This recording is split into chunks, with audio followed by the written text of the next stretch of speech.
Hello, good afternoon to everyone. We are here for another episode of our Ad Astra program. Today we are speaking of a topic that is very important for our channel. I have to say that is tradition, and I speak about this with Timothy Stanley. And Timothy Stanley is the author of a book called Whatever Happened to Tradition, a book that, of course, I suggest you to read because it's very insightful. Timothy Stanley is an historian and columnist for the London Daily Telegraph. He took a first degree in history at Cambridge, followed by a PhD, and has taught at Sussex University and Royal Holloway College. He frequently appears on British television, usually discussing politics and religion. So, thank you, Timothy, for your participation. It's a pleasure, and thank you for having me. So, you call your book Whatever Happened to Tradition. So, what is the answer to this phrase? Whatever happened? What happened? It's still there. It's still very much there.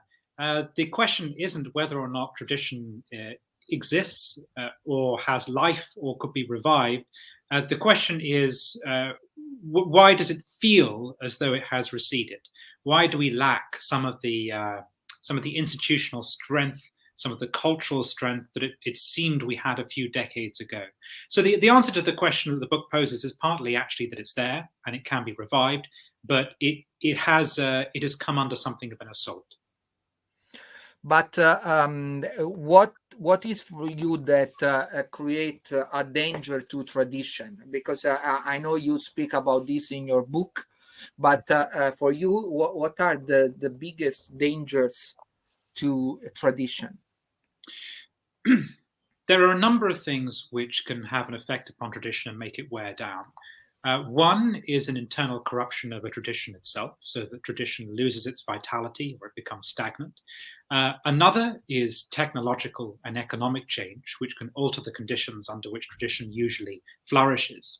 For example, one reason why church attendance declined in England was because of the rise of television being broadcast on a Sunday. People stopped going to church and to evensong because they preferred to stay home and watch soaps instead. So there can be sort of basic technological and economic changes that take place. But I think there's also an intellectual problem, which is that Western society has a bias against tradition. We have a tradition, a dominant tradition, which is the liberal tradition, which ironically is anti-tradition. It is itself highly traditional. Like all traditions, it is something in the process of being passed down. But it is also very skeptical of those things which bind you, which limit you, which place restrictions upon the individual. It's very skeptical of inherited ideas. It's very skeptical of religion. It's very skeptical of orthodoxy and all those sorts of things. So we live in a culture which is inherently inbuilt skeptical of tradition. And so tradition is trying to flourish in a difficult environment. That's not so much the case in other parts of the world, but in the West, I think we're reaching a sort of terminal point where our traditions are being just corroded to the point that some of them have ceased to function. But to be clear, when you speak about tradition, you are talking in connection with religion, or you are talking about tradition in a general sense? I'm talking about both. I use religion as a model tradition. And I also think that most traditions, when you live traditionally, you probably open yourself up to religion and you're more likely to be religious. But religion is really only one example of it. So the military has a tradition. The family is a tradition. Music, art, literature, these things have traditions. I'm talking about any kind of process where there is a conscious effort to pass something on, to curate it, and to hand it down. That's the most basic level is what tradition is. And although that might sound thoroughly uncontroversial, there is a bias within our culture, even against the idea that you should assume that something that's been passed down is worth being passed down, that you shouldn't meddle with something, and that you have a moral obligation to pass something on. So even the very process itself is within Western society highly contested.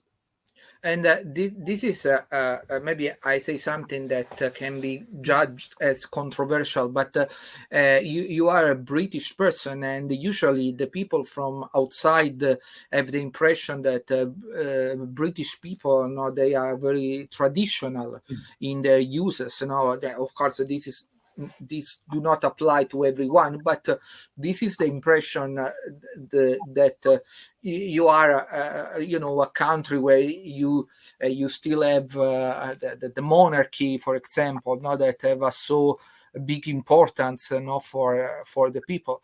So don't you think that maybe your country is a little less affected by this erosion of tradition respect the other Western countries? The tourist would assume that, because British society does look incredibly traditional. You've got to remember that some of that has actually been packaged for consumption by tourists. So when we make programs like Downton Abbey, they're not just for a domestic audience. They are made very consciously to sell an impression of England. But of course, that's a historical context that we're selling. We're not selling the present.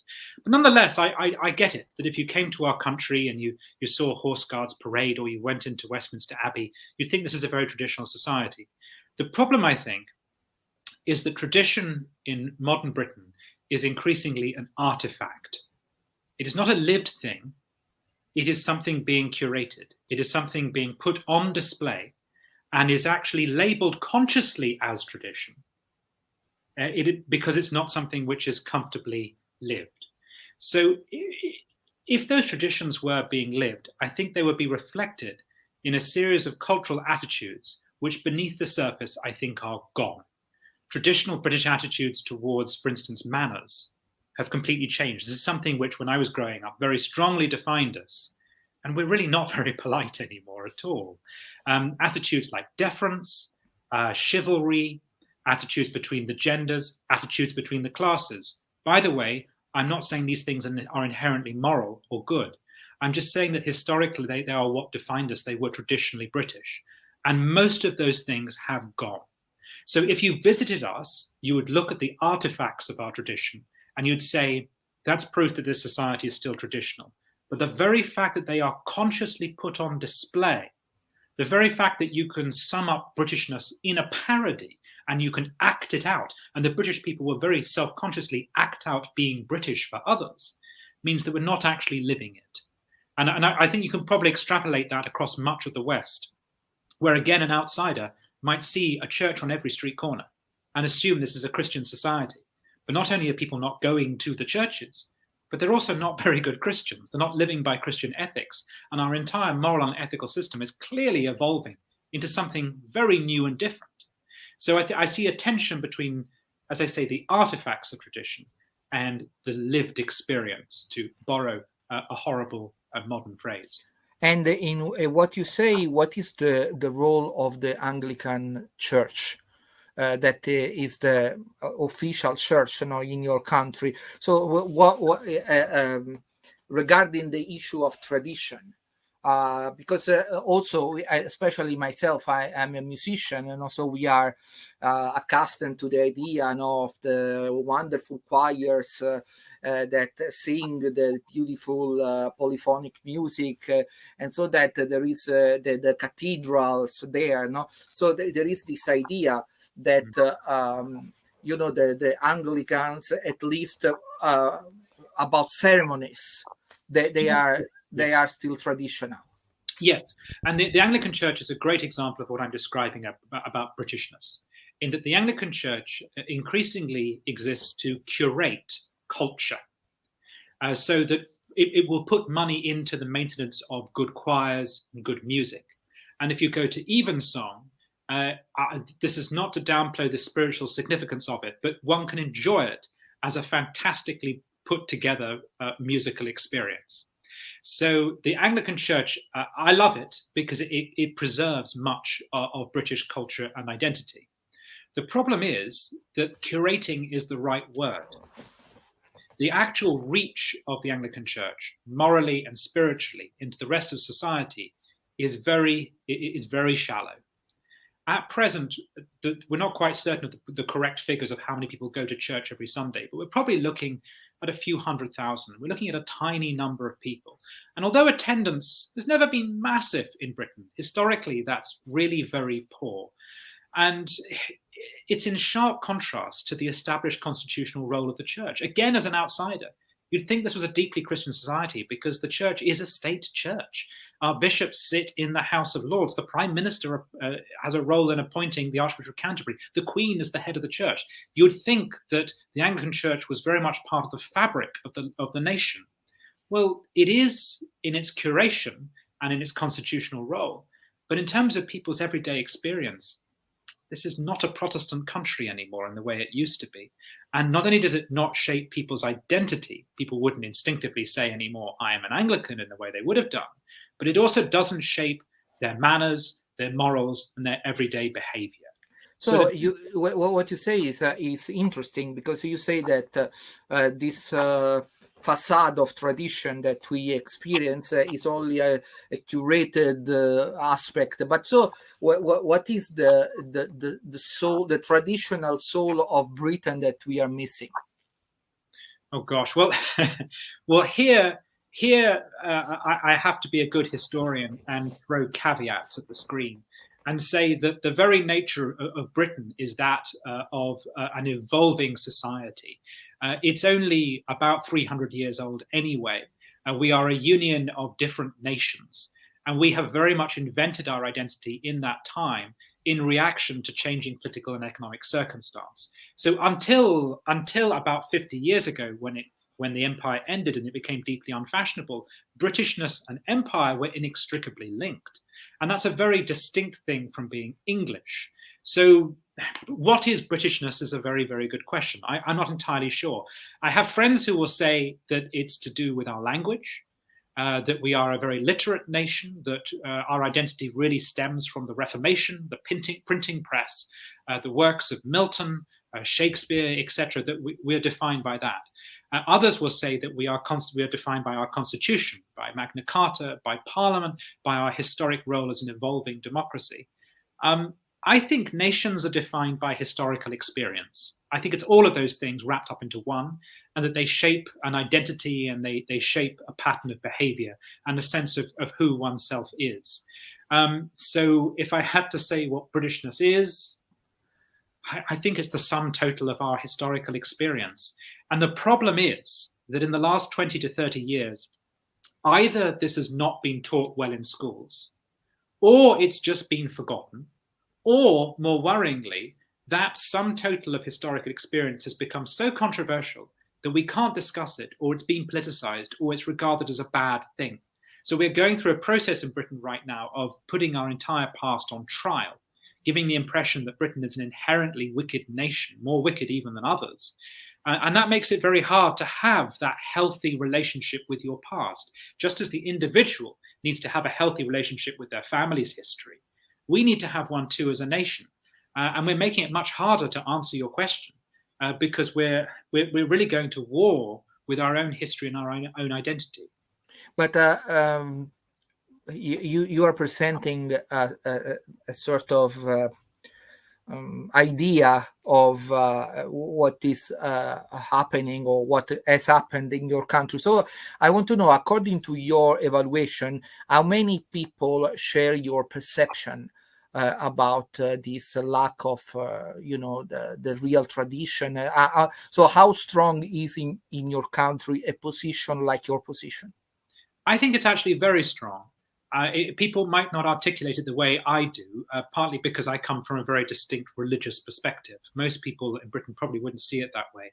But an indicator of dissatisfaction with the present was the Brexit revolution of 2016, which was partly about the EU, but a lot of it was about us. It was a referendum on the direction of travel. It was a howl of protest against where Britain was headed. It was assumed that we were becoming a 21st century liberal European state with everything that's tied in with that.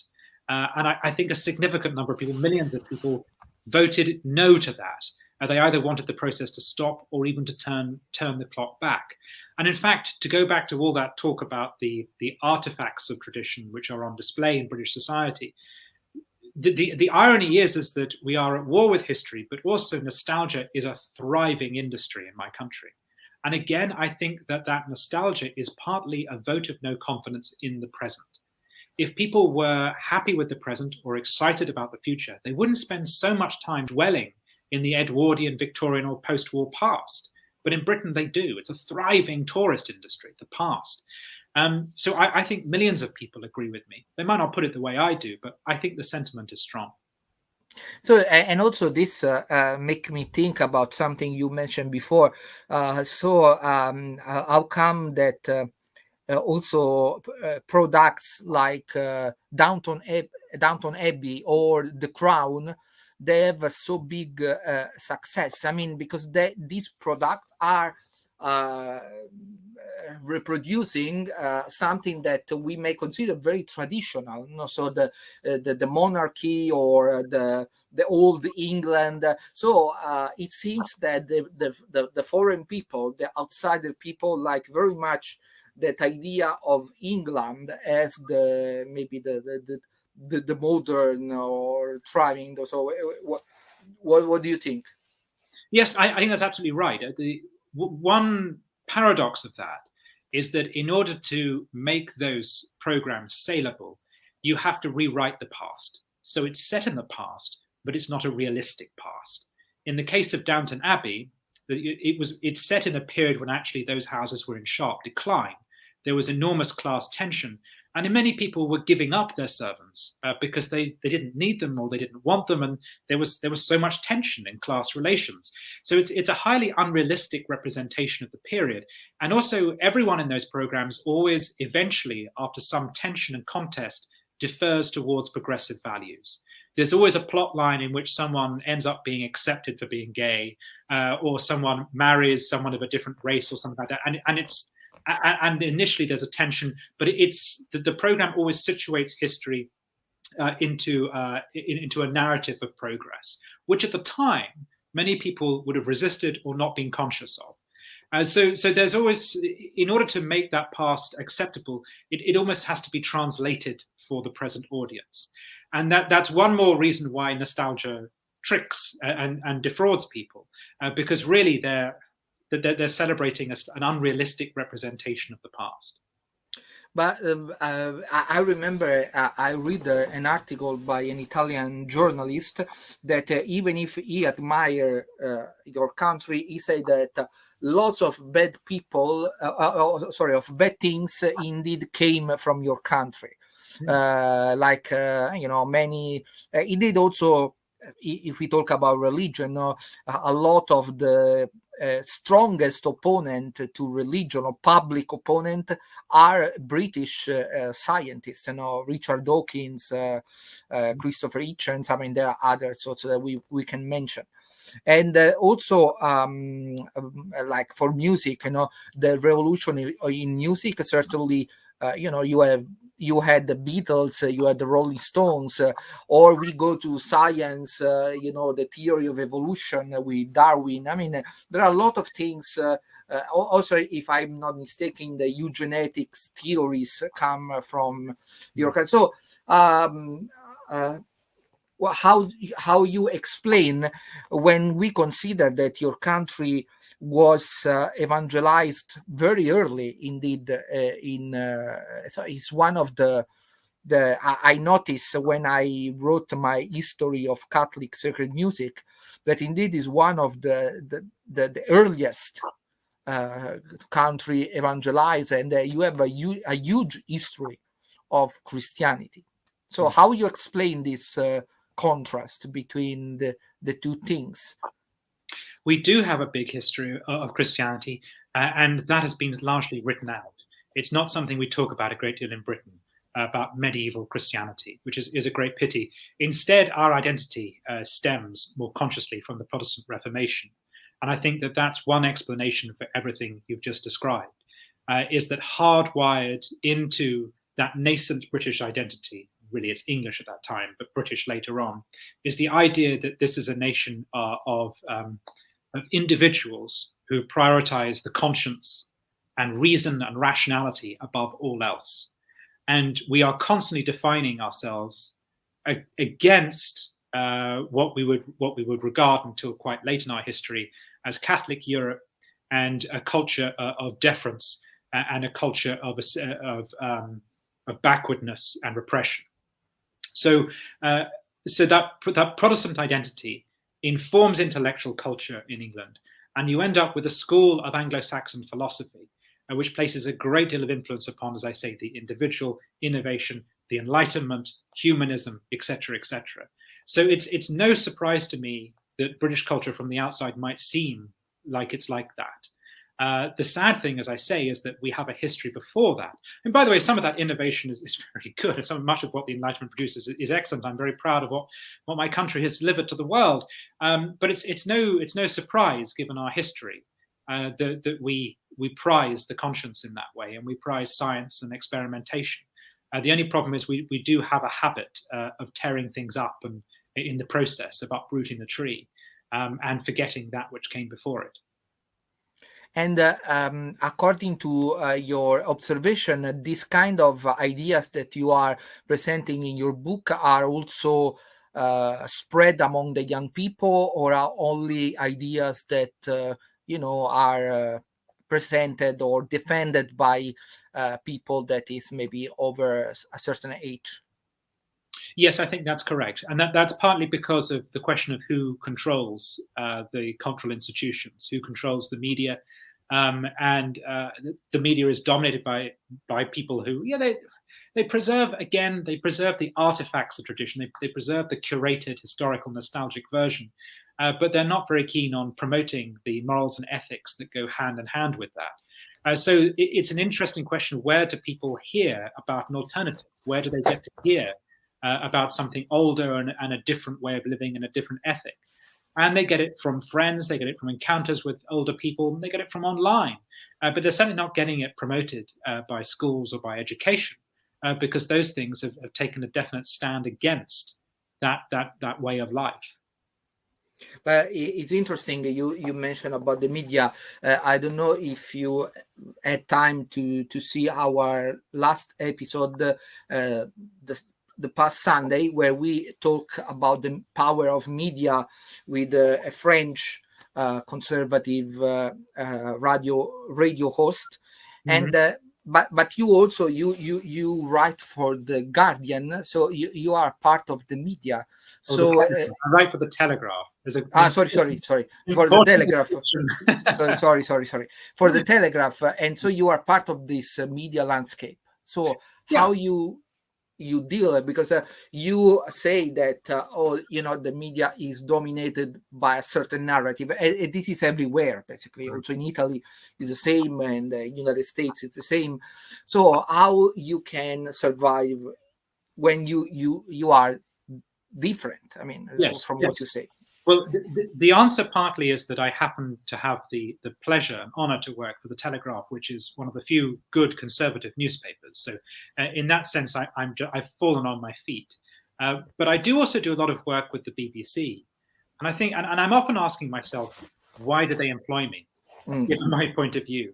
And I think it's partly an exercise in diversity. They want to show that they have a space for conservative and traditional opinion. But I think it's also because they can see there's a market for what I'm talking about, that people are intrigued by it. I do a lot of broadcasting about religion. And when I do that, and when I talk about Christianity, I always talk about it coming from the assumption that no one not only believes in Christianity, but no one knows the basics of what it teaches. You have to begin from that assumption, because really there is extraordinary cultural amnesia in our society. And there's a couple of generations of people who've come up who literally don't know the basics about Christianity. And I find that once you begin by explaining those basics, and if you explain them in both a rational way, so you appeal to people's intelligence, you show them how this idea about Christianity might be useful, but you also appeal to their emotions, so you show how it could be of some comfort. I find that people are really drawn to it and are fascinated by it. So in some ways, it's a bad thing that the media is antagonistic towards tradition, of course, but it also means that tradition comes to people fresh. this is a great irony. This is something I stress in the book, is that tradition now is almost innovative. It's a new experience for many people. And so people are buying into it. Normally, tradition is inherited and passed down. Now it is sold and it is purchased. And that's what I try and do in my media work. I'm trying to sell something to people that 20 or 30 years ago was taken completely for granted, but now seems extraordinarily exotic and foreign. But you mentioned something about, you mentioned often your connection with Christianity and especially with the Catholic Church. So, we are in a time where we cannot say really that the actual hierarchy is strongly in favor of promoting tradition. It seems quite the opposite. So I want to know how your country react to this. I mean, if it follows the current trend or resist or whatever. Well, first of all, the hierarchy, I think, is following tradition. It's just following a branch of tradition. They will often argue that they are trying to recreate the early church, and they will root themselves in the historical experiences of the 1960s. So although it's not, although I think it's a detour from the longer, wider tradition, nonetheless, I always find it interesting that even the most progressive and radicalizing forces will often try to justify what they wish to do by referring to the past and to tradition. In terms of England, here the Catholic Church is quite small. It is there is a large number of immigrants in it, Polish, Irish. Because of the Reformation, we don't have a terribly strong English Catholic identity. We are far more tied to the Irish Church, although there's been some change in that regard. So in some ways, we follow the flow of the wider church. At the same time, when the Pope issued Traditionis Custodes, when the Pope tried to crack down on the traditional rite, the traditional Latin Mass, overwhelmingly the bishops in England ignored it, or did the most basic they could do in terms of enforcing it, but otherwise let it be known that they were essentially going to allow the traditional Mass to go on being said. And I thought that was very interesting. And they've done that, I think, because the priests saying it are often the hardest working priests in the diocese, because they could see it does no harm, because they genuinely favor liturgical diversity. And it seems to me what the Pope wants isn't diversity, it's one Mass imposed everywhere, but the bishops see the value in diversity. And also because it's growing, because there is growing interest in the traditional rite, and because it's particularly drawing young people. And a few weeks ago, I went to a dinner in Oxford University, where I've not been to for about 10 years. And there was a Mass just beforehand in the chaplaincy. And I was slightly reluctant to go because I have a bad experience of chaplaincy masses. But I thought, of course, I'll go to it. And I was astonished. Women were covering their heads. People were genuflecting. The choir was singing in Latin. It was reverential. It was, a lot of it was in Latin. It was a new rite, but it was a sort of souped up, very traditional and reverential new rite, and it was extraordinary. And I don't think I'd have seen that 10 or 20 years ago. And that's coming from the young people. That's clearly something they wanted to make happen, and that they had made happen through volunteering in choirs and things like that. Most people receive on the tongue. You would not have seen that 10 or 20 years ago in this country. So there is a change happening. I think that the future actually rests with tradition. I think younger people sense that they've missed out on something, and they're doing their best to try and bring it back. But I think also there is a sort of a danger, if you want to say that, and I want to your comment on this. So we have a strong surge in the conservative movement, and also we have to think that a big role have, for example, in 2016, the election of Donald Trump in the United States. But part good part of the people that follow Donald Trump seem also to follow that kind of conservative ideas that are very tied with this complotist view of the world, the new world order. They are there to destroy us. We don't know who are they sometimes. So what is your position on this? Because I can see that this very strong idea that everything has some kind of hidden side that we don't know. So what do you think of this kind of blending between conservatives and these complotist ideas?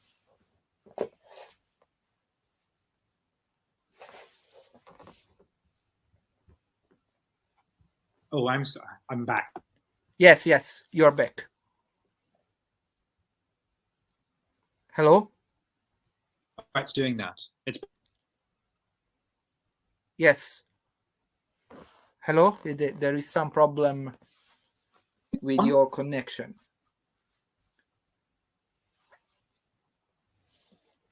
Hello?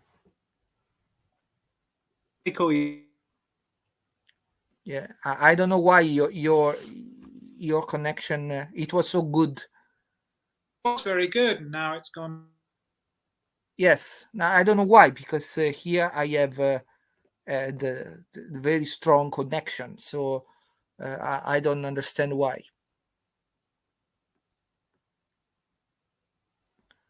Hello, can you hear me? Yeah, I can hear you. Yes. Okay, yes. I can hear you now. So okay, did you hear my question? I did hear your question. Yes, okay. So please go on. Answer.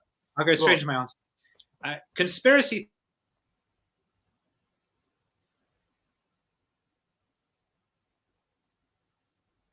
Again. Nothing. Again, I don't know why. I don't know. We could try the call again. Call back. Yes. If you want, you can enter back, and in the meantime, I will continue to record because I cannot stop the I will call you back. So I will talk in the meantime you are outside. Okay. So we have just a few seconds where we have this problem with connection. Unfortunately, we rely strongly on internet, and when internet it seems not working properly, so we have to back to wait. So now you can hear me well. I can hear you perfectly. Yes, it's okay. So you try disappearing, but I don't know why. I think it's working now. I think it's working. Okay. Conspiracy thinking and Trump happen when conservatives don't do their job properly. Conservatives are supposed to offer solutions and calm people's nerves. That means that they don't drift off towards the extremes and the fringe.